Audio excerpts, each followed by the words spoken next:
Hello guys, welcome to our YouTube channel electrical Gyan. आपका हमारे channel में स्वागत है। आज की इस वीडियो में हम ACSR कंडक्टर का वेस्टर्न यूनियन ज्वाइंट लगाना सिखाएंगे। पिछली वीडियो में हमने सीखा था कि ए कंडक्टर का वेस्टर्न यूनियन ज्वाइंट कैसे लगाया जाता है। जो जे है इसको कहते हैं ACSR कंडक्टर। ACSR कंडक्टर इसको इसीलिए कहते हैं क्योंकि इसमें जो कंडक्टर्स हैं वो एल्युमिनियम के हैं, जे वाले, और इसमें जो रेनफोर्सिंग की होती है वो स्टील की होती है। जे वाली वायर है जो वो स्टील की है, इसकी टेंसाइल स्ट्रेंथ बढ़ाने के लिए, क्योंकि एल्युमिनियम है जो वो ज़्यादा सॉफ्ट होता है, इसको खींचने से ये टूट सकता है, इसीलिए इसमें स्टील की रेनफोर्सिंग की गई होती है। तो वेस्टर्न यूनियन ज्वाइंट की क्यों ज़रूरत पड़ती है? जो जे वाला कंडक्टर है इसकी ज़रूरत HT और LT लाइंस में की जाती है। तो कई बार लाइन को एक्सटेंड करना पड़ता है, उसकी लेंथ को बढ़ाना पड़ता है, तो वहाँ पर दो कंडक्टर्स को आपस में ज्वाइंट करने के लिए एक ऐसा ज्वाइंट लगाया जाता है जो ज़्यादा टेंसाइल स्ट्रेंथ को झेल सकता है। तो जे वाला जो ज्वाइंट है वेस्टर्न यूनियन ज्वाइंट, वो ज़्यादा टेंसाइल स्ट्रेंथ को भी झेलता है और खींचने पर ये ना तो खुलता है और ना ही ये ज्वाइंट टूटता है। तो इस वीडियो में हम इस ज्वाइंट को बनाना सिखाएंगे। जो भी चैनल पे नए हैं तो प्लीज़ चैनल को ज़रूर सब्सक्राइब कर लें और नोटिफिकेशन की बेल को भी प्रेस कर दें। तो चलिए करते हैं शुरुआत। हमारे पास ये दो एल्युमिनियम कंडक्टर्स हैं। तो इस सबसे पहले हमने क्या करना है, एक कंडक्टर को लेना है और जो इसकी ये वाले कंडक्टर्स हैं इनको इतना आपने खोल लेना है, ऐसे लूज़ कर लेना है। सारे एक एक करके आपने लूज़ कर लेने हैं। ये थोड़ा पुराना कंडक्टर है इसीलिए इसके ऊपर थोड़ी सी करसन आई हुई है। तो मैं सिर्फ आपको ज्वाइंट लगाना सिखा रहा हूँ, तो इसीलिए इन चीज़ों को प्लीज़ इग्नोर करें। और इसकी करसन को उतारने के लिए आप किसी एम्ब्री पेपर का भी यूज़ कर सकते हो। ये सिर्फ जहाँ पे माटी ही लगी हुई है। तो इसको हमने ओपन कर लिया। उसके बाद जे वाला कंडक्टर, इसको भी हमने इतना लूज़ कर लेना है। इसको हम थोड़ा साइड पे कर देते हैं, एक एक करके हम इसको भी लूज़ कर लेते हैं।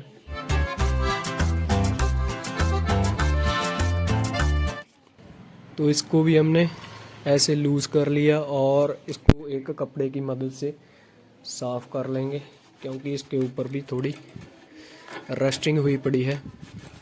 तो अब क्या करना है, जहाँ तक हमने इसको लूज़ किया है, जहाँ तक और इसको जहाँ तक, तो आपने इनको ऐसे मिला लेना है। जहाँ पर ऐसे ऐसे मिला लिया, उसके बाद आपने एक एक कंडक्टर को ऐसे, जो जे वाला कंडक्टर आ रहा है उसके जो जे वाले लूज़ कंडक्टर्स हैं उसको इसके ऊपर लपेटना है। लपेटते वक्त इतना ध्यान रखना है कि जो जे आपका ज्वाइंट है पूरा टाइट होना चाहिए, कहीं से भी लूज़ नहीं होना चाहिए। और जो जे वाले आप टर्न लगा रहे हो इसमें भी गैप नहीं होना चाहिए, जिससे इसकी स्ट्रेंथ बहुत ज़्यादा बढ़ जाएगी। तो जे जहाँ पे इतना सा रह गया कंडक्टर, इसको आपने प्लायर की हेल्प से ऐसे टाइट कर लेना है। जहाँ से भी आपको लगे कि ये लूज़ हो गया तो आपने ऐसे इसको लपेट देना है। इसके बाद दूसरा कंडक्टर लेना है, इसको भी आपने ऐसे पास पास में लपेटते चले जाना है।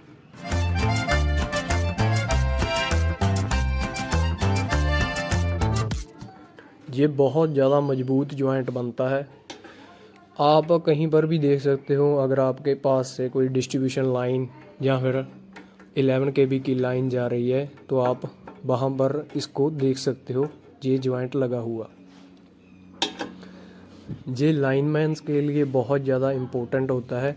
तो कई बार क्या होता है, ज़्यादा हवा तेज़ चलने से कंडक्टर्स टूट जाते हैं या पोल्स टूट जाते हैं, तो उनको ये ज्वाइंट लगाना पड़ता है जब न्यू कंडक्टर का इस्तेमाल करना पड़े।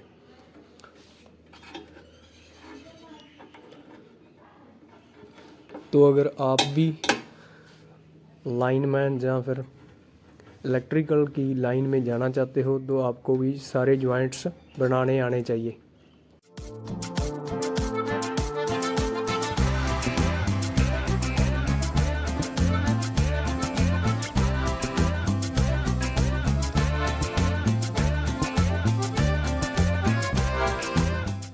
उसके बाद एक और टर्न लगाते हैं। थोड़ा जल्दी जल्दी करके दिखाता हूँ मैं आपको।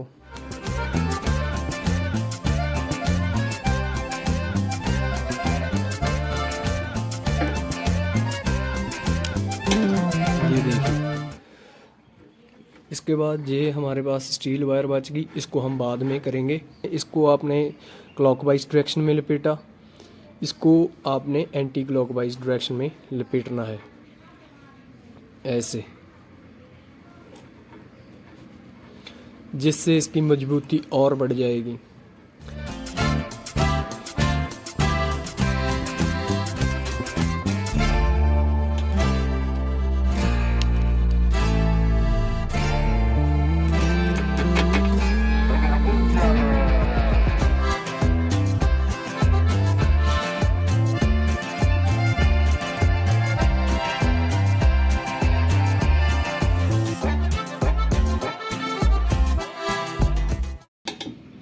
अगर आपको ये वीडियो इन्फॉर्मेटिव लग रही है तो प्लीज़ लाइक का बटन ज़रूर दबा दें। अगर आपका कोई भी सवाल हो तो कमेंट सेक्शन में ज़रूर लिखना। आपको हमारी वीडियोस कैसी लगती हैं उसका भी आप कमेंट में जवाब ज़रूर देना, हमें इंतज़ार रहेगा।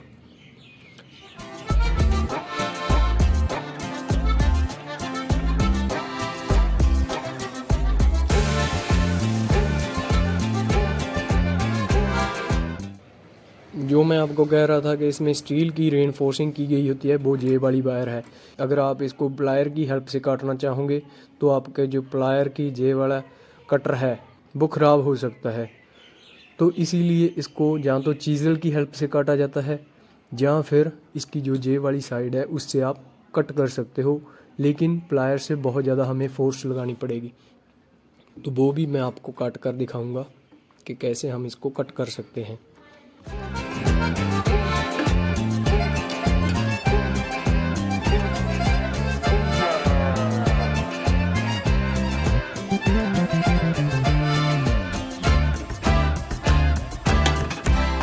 ये बच गई, इसको हम इस कटर से ऐसे काटेंगे।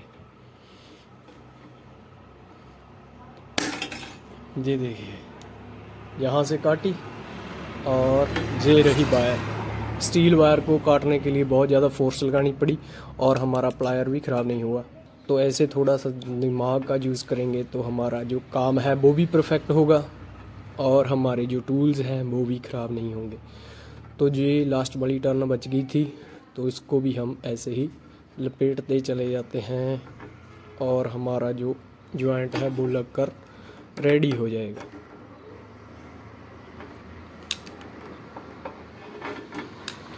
तो इस साइड एक टर्न बच गई थी, तो उसको भी हम ऐसे लगा लेते हैं।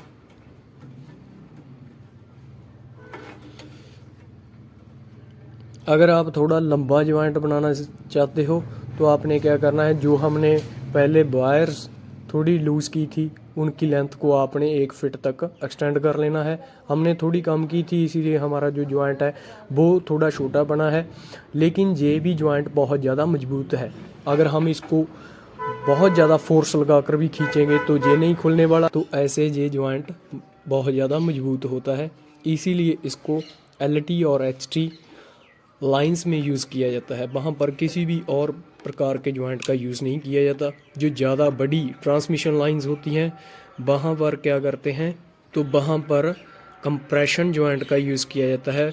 उसमें एक पाइप लेते हैं, पाइप को दोनों कंडक्टर्स के ऊपर चढ़ा देते हैं, उसके बाद उसको कंप्रेस कर देते हैं।